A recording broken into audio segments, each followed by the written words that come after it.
we're gonna get started. So Okay. today on Ministry Monday, I'm talking to Kate Basi, who, of course, professionally in her book is Kathleen Basi, but if it's okay, I'm gonna call you Kate today. Please. Okay, so Kate, we're talking about your book today. You are coming out with a book. At the time, of course, that we are going to air this, it is released. Your book is released. So Yes. congratulations on getting here. It's been, I think it's been a long journey, but It is a very long journey. Many people do not realize what it takes to break into book publishing. Fiction is a very competitive world, and I think this book I sent 100 query letters to literary agents before I landed one, and so it has been a long journey that involves a great deal of faith to get to mhm. this point, but I'm really happy to be here. When did you first come up with the idea of the book and that you wanted to get it published?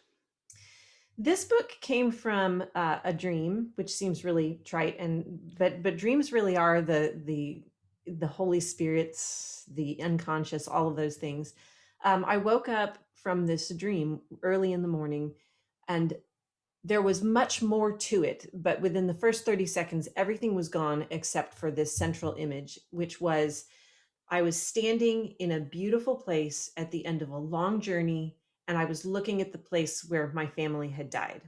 And that sounds really depressing, but the fact was that it was a really uplifting, it was just such a hope filled kernel of emotion that was left after that dream. And I thought, wow, there's got to be a story in there. And I had already written several books that had not made it to this point. So I went through a long process of trying to figure out what that journey was to get to that to get to that place. And so that is where this book began.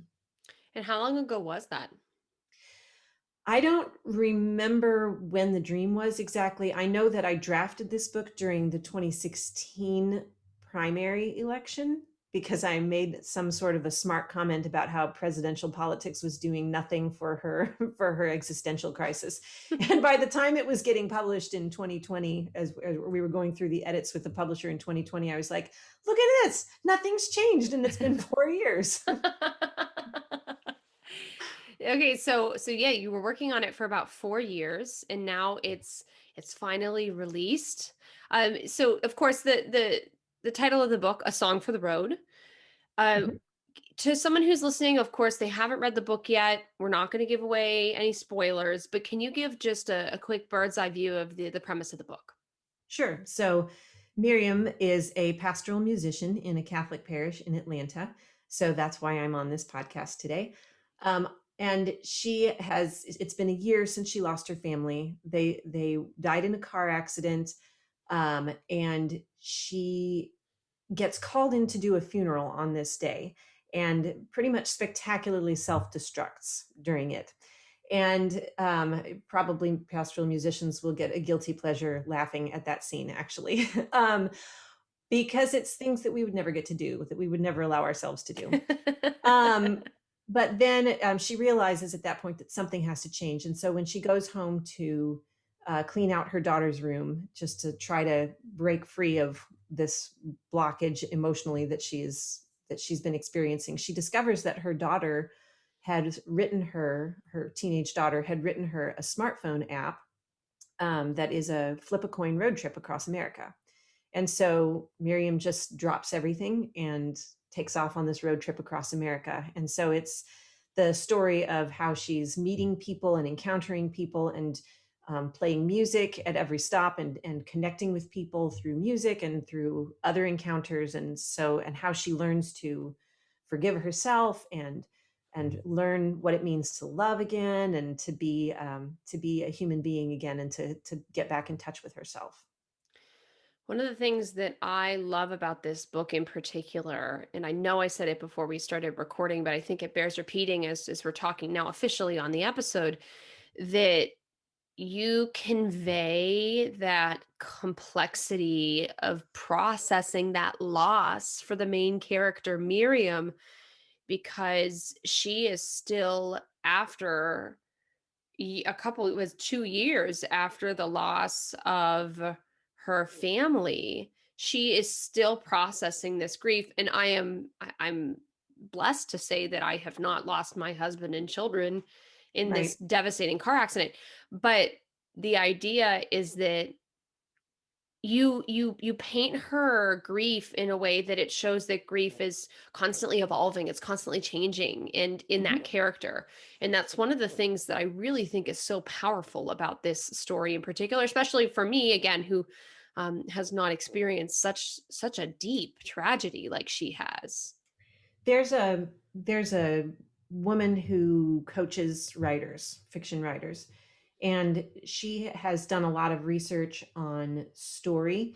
And what the research tells about story is that we connect with fiction because, or not even fiction necessarily, just stories from other people. We all like those gut wrenching, heartwarming, hope filled stories about people overcoming tragedy and things like that. We love those because they allow us to play around. It's an evolutionary tool that the mind has in order to play around with the unimaginable and figure out how, like, to get ourselves um, ready to know what it takes to go through that. Story allows us to enter into that experience in a way that we wouldn't be able to do if somebody just tells us, tries to do a dry academic thing. Story lets us get inside of it. And actually, I think that that's story. If you look at it in that way, story is really about empathy. You learn to see through someone else's eyes. And that's what I think is draws me the most about fiction, because it's so hard in these days to understand each other, and we all have our beliefs about our experience makes our reality. And so it's very hard to understand when someone else has a different reality. We just think they're, the story lets us get inside their head if we're willing to go there.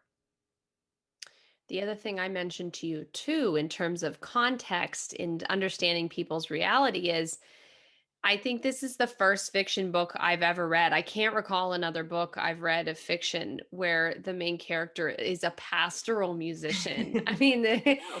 in all honesty, I when I started, I thought, okay, like I wonder if this is really relatable to non-pastoral musicians, but then it so is. Like it's so I mean, Miriam, the main character, is a pastoral musician, but that's not the whole story. And so that storytelling that you show of her context is, as pastoral musicians, it's so nice to hear references that we really get.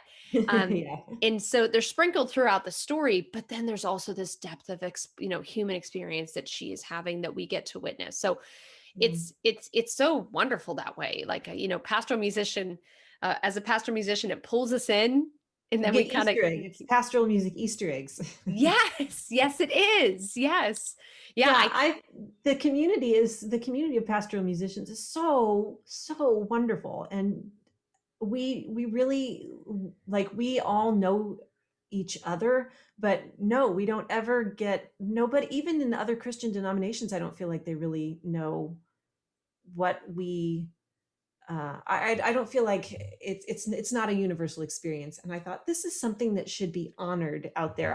And I hoped when I started writing that the pastoral music would be able to take a more front and center role, but it ended up having to be more like Easter eggs and a touch as she went on the road trip, because of course she can't haul her whole choir with her when she goes across the country.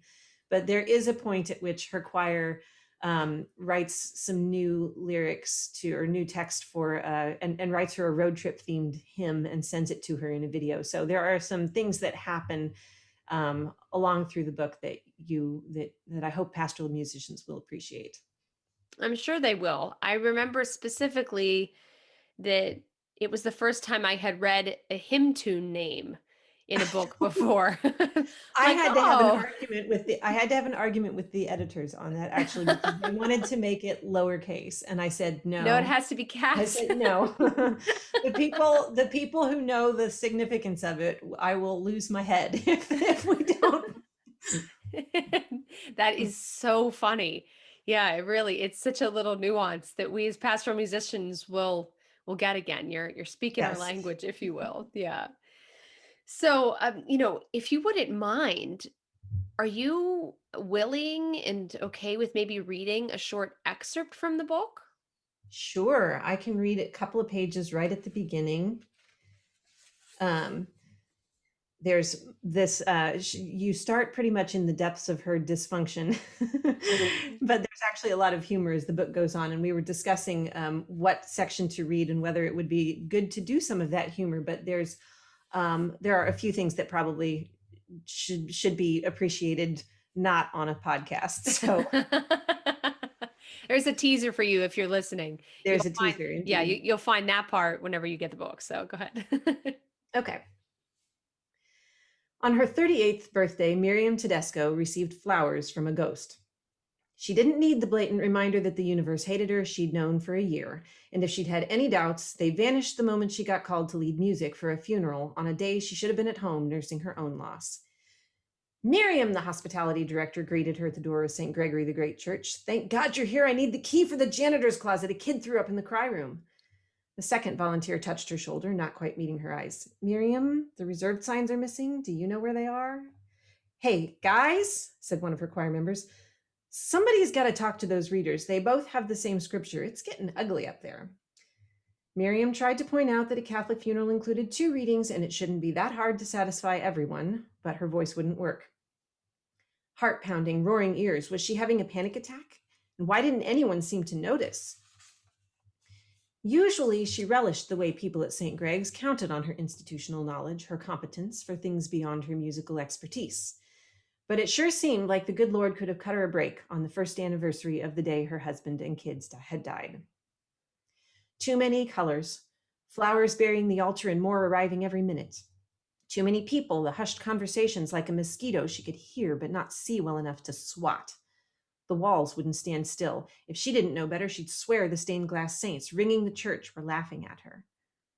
A firm hand gripped her elbow from behind, and a crisp voice addressed the volunteers. Gentlemen, Becky Linden, parish secretary, and at 60, a silver-haired force of nature, tightened her grip. A little space, for heaven's sake. I realize everyone's freaked out about hosting a funeral for a congressman, but it's still just a funeral. You've all done this 100 times. The reserve signs are in the front pew. I can see them from here. Here are my keys. Go clean up the puke yourself. And as for the readers, ask Father Simeon. Miriam doesn't need to be dealing with that. Go on, scoot. The volunteers scattered. Becky turned to Miriam. Her embrace made the walls stop undulating and the stained glass stand still. I'm so sorry you got called in today, she murmured. I won't wish you a happy birthday, but I'm praying hard it doesn't completely suck.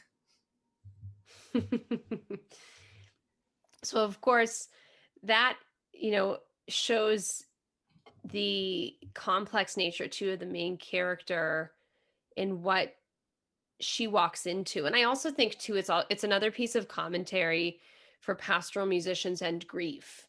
We when we experience a loss, sometimes unfortunately, even if it doesn't fall on our birthday, which in this story it does, but like Mm.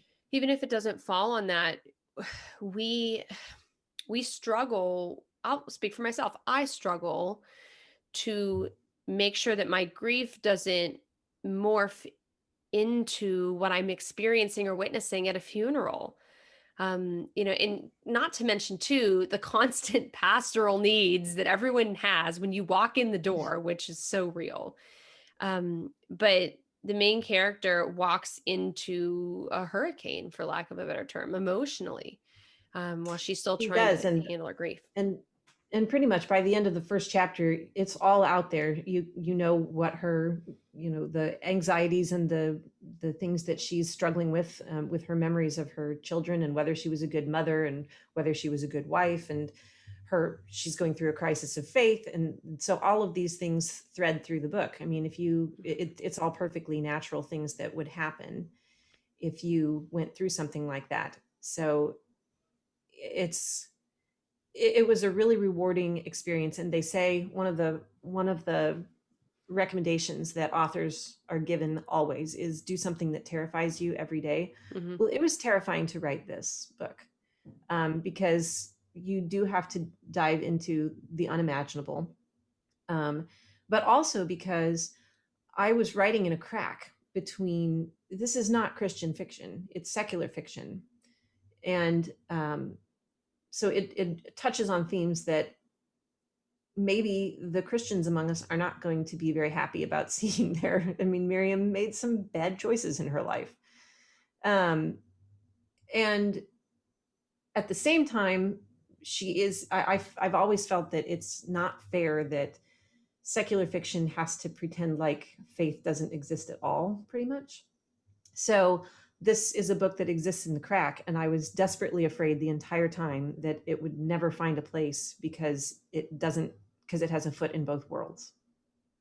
With that being said, who do you think would enjoy reading this most? Like, who do you think? Well, I write women's fiction, which is by definition, the character's emotional journey drives the story. So there can be, you can have elements of thriller or elements of romance or elements of many different things, but that emotional journey is the primary thing. So obviously, the obvious answer is adult women.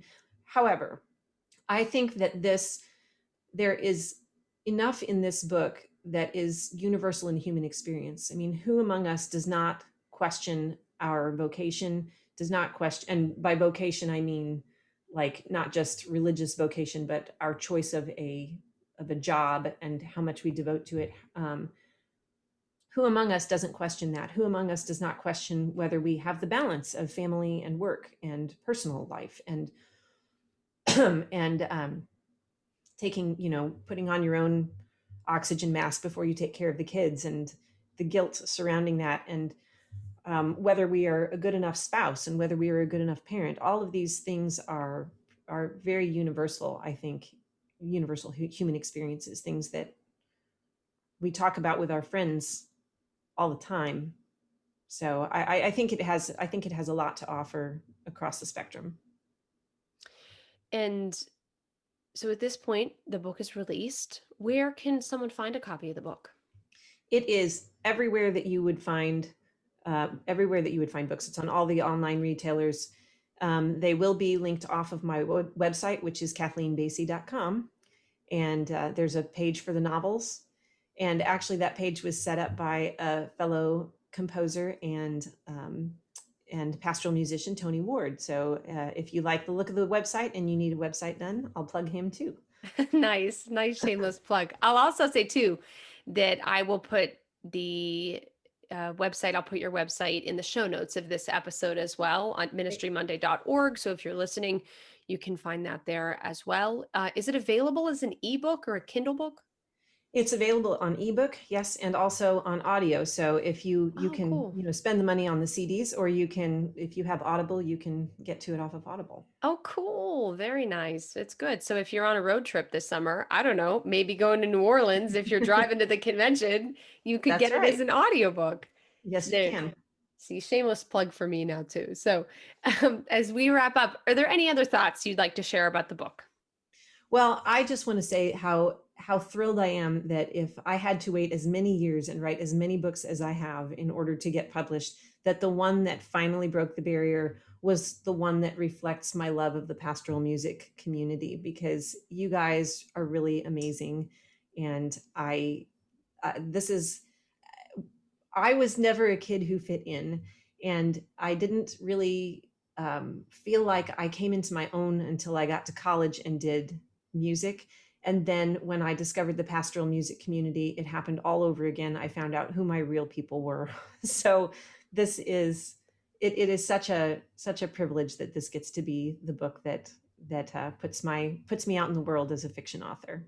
And thank you for representing pastoral musicians in this light too, because we don't really like I said, we don't really get represented at all in terms of fiction, I don't think so, or at least in the secular fiction world. So thank you for taking your time to talk with us about the book. A Song for the Road by Kathleen Basi is now out wherever you buy books online or audio. If you're an Audible user like me, you can find it there. And I am proud to say that I have my copy. I myself, I'm a big Kindle app reader, so I got my copy on my iPad, and it is a wonderful book. So thank you so much for taking the time to talk with us today, Kate. Thank you so much for humoring me and letting me come on. Of course.